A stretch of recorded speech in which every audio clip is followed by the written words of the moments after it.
everyone, my name is Kenecia, proud alumna of Beauty Industry Essentials powered by Yellowbrick, in partnership with FIT and Allure.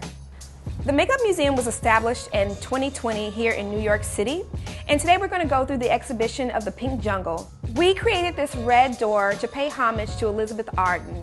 Back in women's suffrage, she sold and handed out red lipstick to show solidarity and unity for fighting for women's rights. 1950s makeup in America. Here we're entering our marketing beauty room. It's post-World War II when women returned to be homemakers. You'll see a lot of the advertisements focusing on male gaze and what was important for women to be on point and beautiful for their husbands. One of my favorite advertisements is this Revlon's Fire and Ice. I love that the nail polish and the lip color always matched, and Revlon actually still sells this shade to this day. This was meant to be one of the most salacious advertisements in the 1950s, and several people were quoted saying that it was too sexy.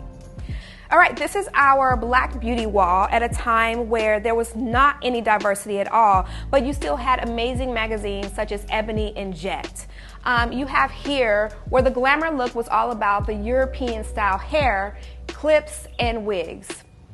You'll see this advertisement for the article called "I served 17 years for a murder that I did not commit." This is very reminiscent on what's happening today in 2020. Jet was very popular as it is today, and it had some of the most beautiful black women on the cover. Here you'll see Dorothy Dandridge and you'll see Sheila Guys, and these are all very beautiful women, but they all had the same aesthetic, and there was not a lot of room for diversity. I love curating this part when we got the Dixie pomade and the rat tail comb and the royal crown hair dress, because it reminded me a little bit of my childhood growing up in the South, where it was very important to have your hair look really nice. Another thing that was really challenging to discover was the skin whitening advertisements. Again, having beautiful black melanated skin was not well celebrated, and you had a lot of advertisements that were encouraging black women to bleach their skin. It even says these nice things can happen to you. And though we've come a long way, we have a long way to go. So now we've entered into color conformity. And it's really all about Max Factor and how he coined the term makeup artist. And he debuted his new pancake makeup that took place of grease makeup. Now, could you imagine wearing grease paint on your face? It's absolutely absurd, but that is how it went in 1950. You'll also find that Max Factor developed the systems for color harmony in 1918, where he actually helped women find their beauty look by basing it on the color of their hair. And so you would have rooms that said for blondes only, for brunettes only, and so forth. Another really cool factor is that his grandsons, Dean and David, actually went on to create Smashbox Cosmetics. So his legacy lives on to this day. Okay, we have entered into the innovations portion of our museum, and here you'll learn the history of eyeliner. Our first product is the Kohl vessel from Egypt, 3000 BC. And then you have these beautiful unguentariums. This is where you would take the metal stick, dip it into animal fat and into kohl to create that beautiful wing liner. One amazing innovation is cake mascara. This was actually used with your spit and rubbing the brush in it and brushing it on your lashes. Does not sound sanitary, but your lashes turned out absolutely beautiful. We've come a long way. Now we get a look at our compact history. Compacts were thought to be a woman's personal signature. It was also thought before the 1950s to be a little naughty for a woman to touch up her makeup in public, but now it was a sign of class and individuality to show up on the scene with a beautiful compact. For example, this Bird in Hand compact by Elgin America in collaboration with Salvador Dali was one of the most unique pieces that you could ever find. So this is the Bird in Hand compact by Elgin America in collaboration with Salvador Dali. Here you see a place for a cosmetic puff. You see a small section for possibly medications.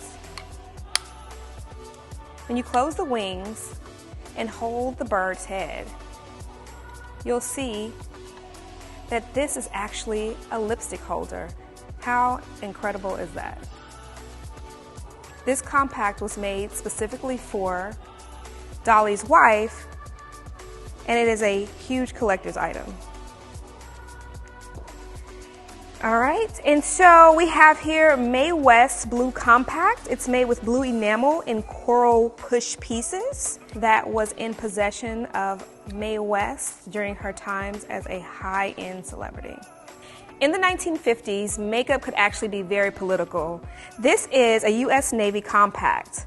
On the outside, you have the USN logo shaped like a heart. When you open it up to a mirror, and then you have a place for your powder.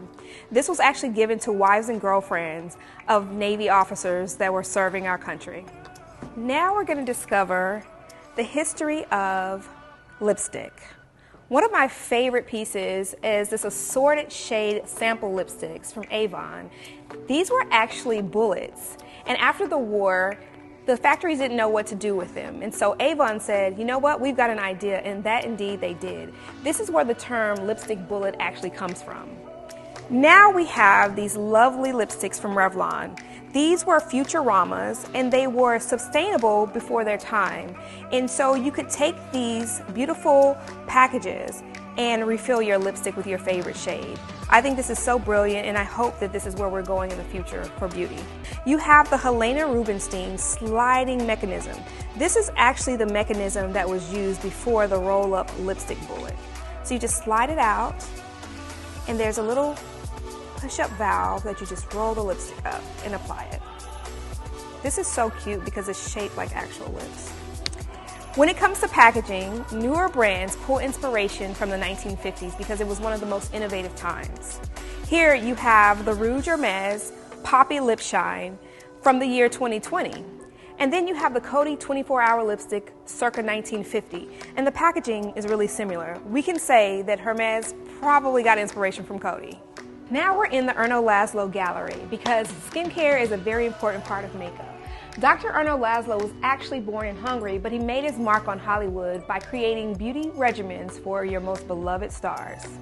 So here we have actual prescriptions written by the Erno Laszlo Institute for Marilyn Monroe, Jacqueline Kennedy, as well as Greta Garbo. If you look closely, you'll see that Dr. Erno Laszlo was very vested into the lifestyle of these women. He would have regimens for the morning, noon, and the evening. Here you'll see this little doodle right here. Marilyn Monroe was actually known for doodling while you were speaking to her. Here we have the Marilyn Monroe collection, and these are actually pieces of Erno Laszlo skincare created for Marilyn Monroe that were taken off of her vanity after she had passed on. One really great product here, it says for scar.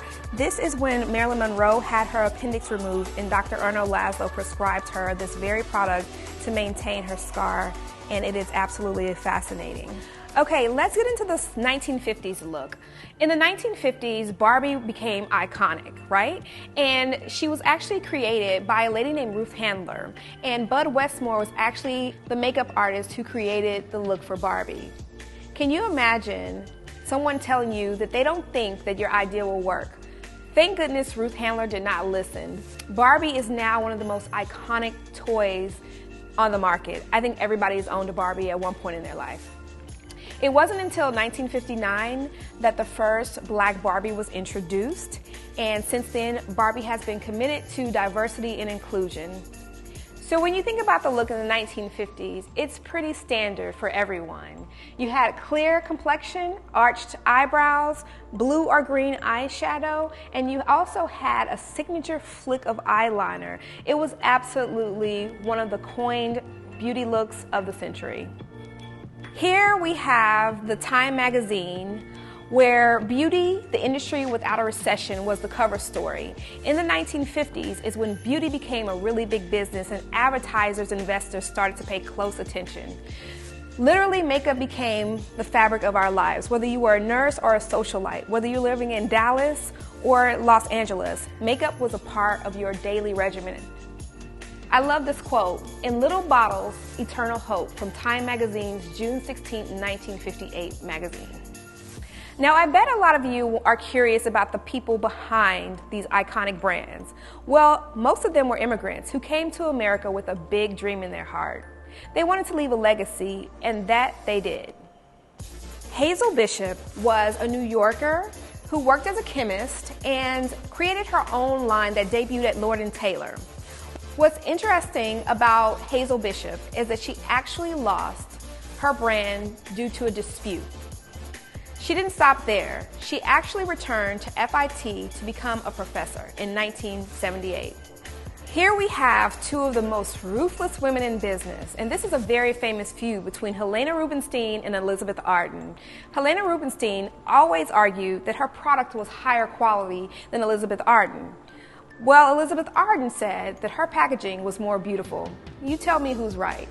Helena Rubinstein, on her deathbed, said that she wished she and Arden had not fought so much and that they actually would have partnered together. That's a lesson that I think we can all learn. These are products from Helena Rubinstein, and as you can see, it's really all about the quality of the ingredients versus the packaging. Now, the history of makeup would not be complete without its muses. Behind me is a beautiful mural paying homage to all of the icons. Here we have Frida Kahlo, Audrey Hepburn, Marilyn Monroe, and Eartha Kitt. The 1950s was a transformative time in beauty. When you get to the 1960s, you start to see an explosion of color, a lot of individuality. What do you think the future holds for beauty? I see a world of diversity and inclusion.